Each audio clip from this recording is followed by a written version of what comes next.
السلام عليكم ورحمة الله وبركاته. ازيكم حبايبي؟ عاملين ايه؟ معكم اسماء الجندي.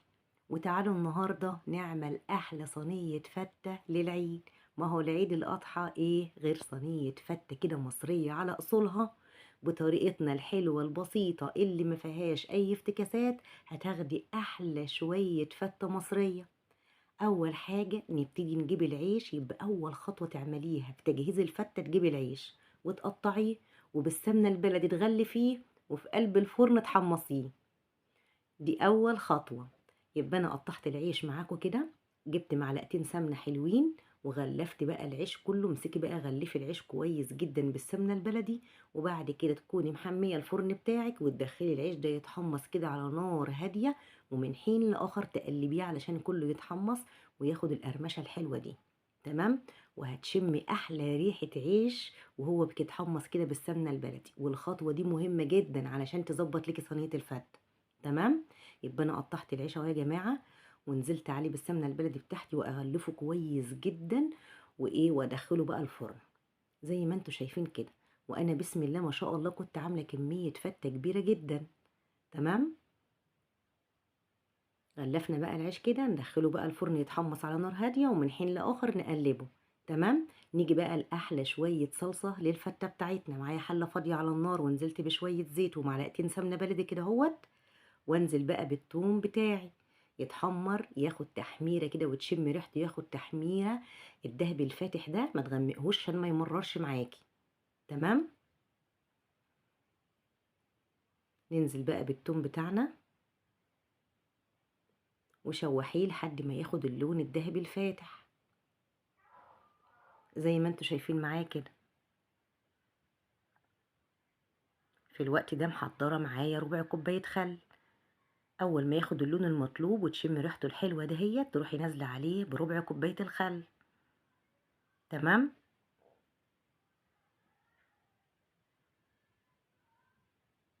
زي ما انتوا شايفين كده.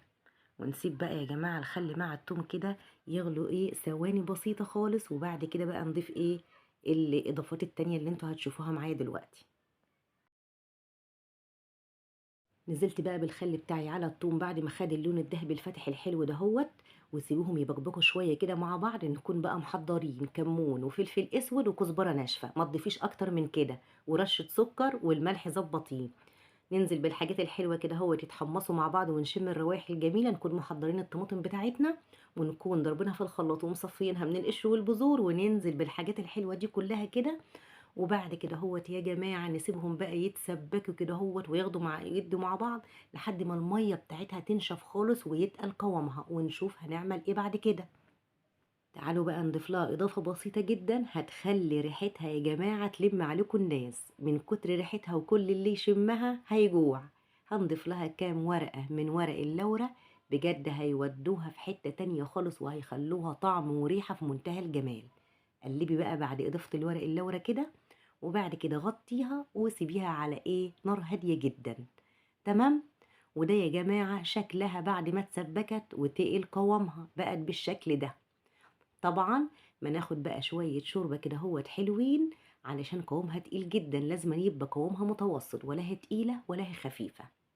يبقى انا هخفف القوام ده يا جماعة بشوية شوربة. تمام. زي ما انتوا شايفين كده. ونظبط الملح وتاخد غلوتين ونطفي عليها، والصلصة كده يا جماعة جاهزة معانا، واحلى شوية صلصة للفتة المصرية بتاعتنا. بس كده. ومعلومة يا جماعة بقى للطماطم علشان تطلع معاكي مسكرة وحلوة، قبل ما تستعملي الطماطم بعد ما تغسليها وهي لسه حب، لازما تديها تسوية على النار، تنزل ميتها كلها وترمي المية لونها أصفر دي واستعمليها. هتديكي نتيجة أفضل بجد. تعالوا بقى نسلق أحلى شوية لحمة. فتة يعني ماسورة حلوة كده هوت علشان تظبطلك الفتة بتاعتك ويطلع معاكي أحلى شوية شوربة. نزلنا بالماسورة بتاعتنا، وانزل بقى بكمية اللحمة معايا اللي انا مدياها شطفة خفيفة بس بسيطة كده هوت من ايدين الجزار، وسبتها في المية في المصفى تصفى. وبعد كده نزلت بكمية اللحمة معايا في المية اللي بتغلي زي ما انتوا شايفين كده. خلص بقى بكمية اللحمة، وبعد كده مش هاضيف لها أي مطيبات ولا منكهات خالص إلا ما تغلي وتظهر الريمة بتاعتها، أبتدي أشيل الريمة ونبتدي بقى نضيف مطيبات الشوربة اللي هتزيدها حسن وجمال. نغطي بقى لحد ما تغلي أول غلوتين كده ويبتدي بقى الريم يظهر، نشيله وبعد كده بقى نضيف المنكهات بتاعتنا. ابتدت تغلي معانا اهي، ابتدي بقى شيلي كل الريمة اللي بتظهر دي، علشان دي بتبقى مسببة كده للزفارة وشكلها مش لطيف خالص. تمام.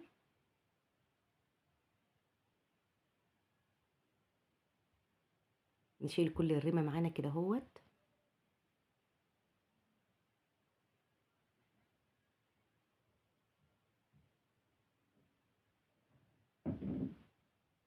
ومع احترامي طبعا للناس بقى اللي بتشوح اللحمة قبل ما يعني ما تسلقها وكده، يا جماعة اللحمة دي حاجة كده يعني بالبلدي منضفة نفسها، يعني حاجة حساسة كده نظيفة، مش مستاهلة اللي احنا نقعد نعمل فيها العمايل دي كلها. فهي تغلي المية وانزلي باللحمة بتاعتك. تعالوا بقى نضيف البصل بتاعتنا وطماطم ولو في جزر يا جماعة. ودي توابل لحمة انا بجيبها من عند العطار سليمة كده. بجيبها سليمة ليه مش مطحونة يا جماعة؟ عشان ما تغمقش الشوربة معايا. وفيها كل حاجة، فيها ورق لورا وفيها حبهان وفيها قرفة وفيها روزماري وفيها زر ورد، فيها كل حاجة. انتي بتقولي لعطاري عايزة توابل اللحمة تكون ايه؟ سليمة زي ما هي. تمام. هننزل بقى بالملح لان اللحمة صغيرة مش هتاخد معانا سوا، وانا يا جماعة هسويها 3/4 سوا، يعني هسيب الربع التاني هقول لكم انا هعمل ايه. تمام. سيبها بقى على نار هادية تستوي ايه، تاخد وتدي كده مع نفسها لحد ما اخد التسوية المظبوطة اللي انا طالباها. تمام. بس كده بقى يا جماعة، هي لسه لها ربع كده في السوا، انا بقى هبتدي اشيلها من الشوربة. تمام. واسيبها كده في مصفى ايه تصفى لحد ما اقول لكم الخطوة الاخيرة اللي انا هعملها مع اللحمة دي، اللي هتخليها اكنك كده بتاكلي لحمة مشوية. تمام. والشوربة طالعة رايقة معانا وشكلها يا جماعة تحفة جدا وريحتها كانت في منتهى الجمال. بس كده شلتها كلها من الشوربه زي ما انتم شايفين كده، ورصيتها بقى في صينيه. ومحضره بصلايه مبشوره وحبايه طماطم مبشوره، هديها رشه فلفل اسود وكمان رشه ملح، ندعكهم كويس كده كلهم مع بعض. وانزل بالخلطه الحلوه دي اللي هتزيد اللحمه حسن وجمال زي ما انتم شايفين. وامسكي بقى غلفي كل قطع اللحمه بتاعتك كده هوت بالخلطه الحلوه دي.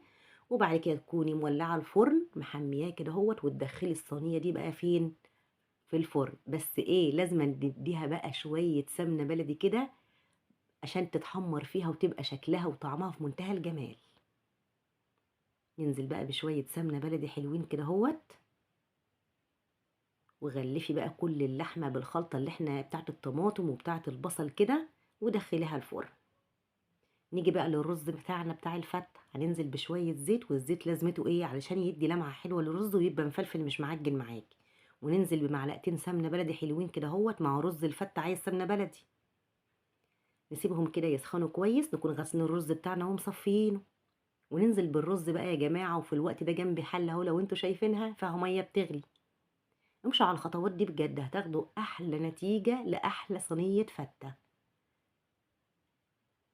شوحي بقى الرز كده اهوت وانزلي حبة بحبة، الحلة كبيرة يا جماعة وكنت عاملة كمية رز كبيرة.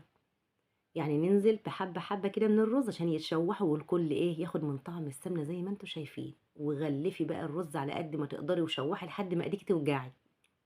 تمام. شوحي بقى كويس جدا. وبعد كده بقى يا جماعة ننزل بقى بالمية المغلية بتاعتنا ونظبط الملح.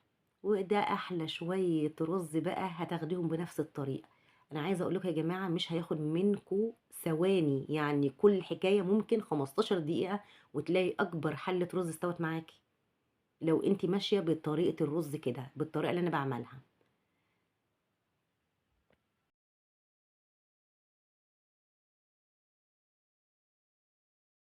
قلبي بقى كويس كده، ولو احتاج ميه انزلي بقى بميه لحد ما ياخد المقدار المظبوط، وبعد كده غطي وسيبيه يغلي بقى على نار عاليه.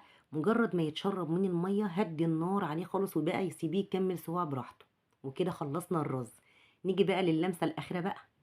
كده خلصنا كل حاجه بقى يا جماعه، وتعالوا بقى ايه نظبط بقى صواني الفته بتاعتنا. معايا العيش بقى متحمص وحمصناه تحميصه حلوه طالع رايق مش غامق يا جماعه. نكون بقى محضرين الشوربه وتكون مغليه جدا. وانزل عليها بالعيش. وما تكتريش الشوربة، عايزين يبقى فيه العيش قرمشة حلوة كده، ما يبقاش معجن. بعد ما نزلت بالشوربة كده يا جماعة، انزل بقى بمعلقتين من الصلصة. تمام، احنا عايزين نطعم كل حاجة معانا، كل حاجة تبقى واخدة كده من طعم الصلصة، وكله كده في الاخر يديكي نتيجة ممتازة. نزلنا بمعلقتين صلصة من بتاعتنا الحلوة، ونقلب بقى العيش كده هوت فيها، ونكون بقى محضرين الرز بتاعنا اللي زي العسل وطالع كده مفلفل. وكان بقى يا جماعة ريحته جميلة جدا. ننزل بقى بالرز كده ونظبط بقى الصواني بتاعتنا. وفتة يا جماعة مصرية، يعني الصينية بتاعتنا الألمونيا الحلوة دي اللي نعمل فيها الفتة علشان نحس ان احنا كنا فتة بجد. تمام. وطبعا انا عاملة كمية كبيرة جدا، انا بس هما دول بس ايه اللي جم ايه معايا، لان في الوقت ده كنت مستعجلة جدا، فهدول اللي ظهروا معايا. تمام. نظبط بقى الصواني بتاعتنا، واللحمة بتاعتنا طبعا كانت بقى خدت بقى الشكل الحلو، والطعم والريحة كانت قلبة الدنيا. تمام.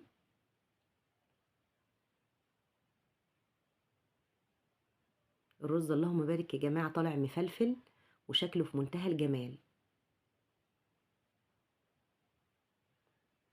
واخر حاجة بقى يا جماعة، ننزل بقى بالصلصة بتاعتنا كده زي ما انتوا شايفين. بس هي دي بقى الفتة المصرية. يا رب يكون الفيديو نال اعجابكم، وكل سنة وانتوا طيبين، ويتعاد عليكم الايام بكل خير وسعادة يا رب.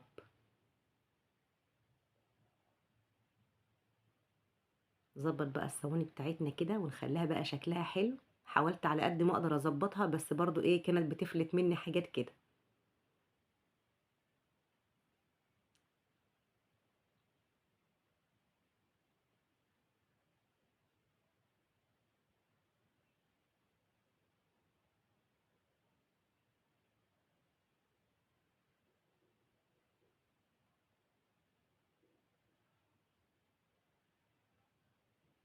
زي ما انتوا شايفين كده بقى ابتديت اخلص اهو يا جماعة.